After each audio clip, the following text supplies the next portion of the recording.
छावा संघटनेच्या कार्यकर्त्यांवर हल्ला केल्यानंतर सूरज चव्हाण यांना राष्ट्रवादी काँग्रेसने प्रदेश सरचिटणीसपदी पुन्हा नियुक्ती दिलेली आहे। यावर प्रतिक्रिया देण्यासाठी छावा संघटनेचे प्रदेशाध्यक्ष विजयकुमार घाडगे पाटील आपल्यासोबत आहेत। त्यांच्याकडून जाणून घेत सूरज चव्हाण यांना पुन्हा पक्षात घेऊन पद देण्यात आलेलं आहे। काय प्रतिक्रिया तुमची? प्रमोशन केलं त्यांचं।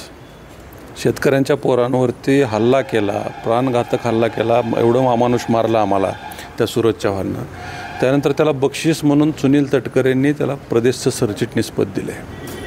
म्हणजे पक्षामध्ये जर कुणी आंदोलन, पक्षाच्या नेत्याच्या समोर जर कुणी आंदोलन केलं, जर त्या आंदोलनकर्त्यांना जर कुणी मारलं तर त्याचं प्रमोशन आहे, हा मेसेज सुनील तटकरेंनी आज राज्याला दिलेला आहे। आणि ही प्रथा सगळ्याच पक्षाला आता इथून पुढं कार्यकर्ते राबवतील का काय, असा आमच्यासमोर प्रश्न पडलेला आहे। आणि हे परवडणार नाही अजितदादांना। आज एवढा अमानुष मारल्याच्या नंतर 20 दिवस झाले नाहीत, आणखीन महिनासुद्धा ओलांडला नाही, आमच्या जखमा ओल्या आहेत, लगेच तुम्ही त्याचं प्रमोशन करताय, आमच्या जखमावर मीठ चोळताय तुम्ही शेतकऱ्यांच्या पोरांच्या।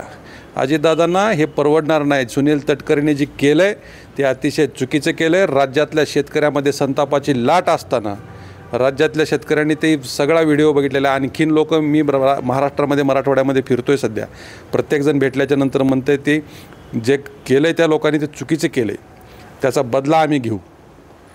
आणि तो बदला कसा घ्यायचा, राजकीय बदला असेल, सामाजिक बदला असेल, तो आम्ही आमच्या पद्धतीने घेतो। तुम्ही अजितदादांना भेटलात आणि त्यानंतर काल तुम्ही मुख्यमंत्र्यांची भेट घेतली आणि CID चौकशीची मागणी केली होती।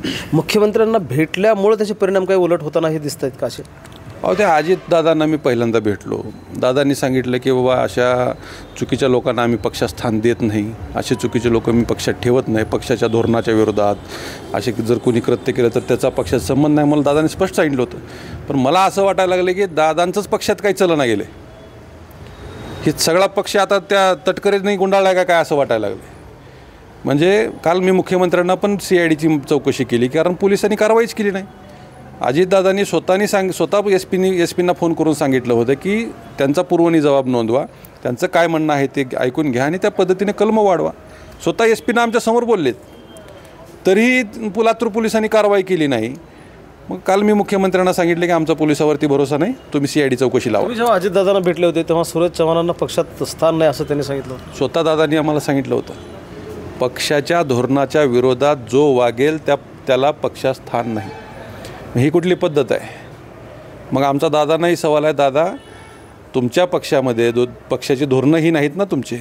शेतकऱ्यांच्या पोरांना मारलं तुमच्या लोकांनी आणि मग लगेच त्याला प्रमोशन म्हणून तुम्ही आज प्रदेशचं फादर बॉडीचं प्रदेश सरचिटणीस केलं आहे, हे चुकीचं आहे आणि याचा परिणाम तुम्हाला भोगावा लागणार। आता तर मग शेतकऱ्यांची पोरं एवढे खवळलेत ना, तुम्हाला याचे परिणाम दिसतील आता। महेंद्र जोंधळे, TV9 मराठी, लातूर।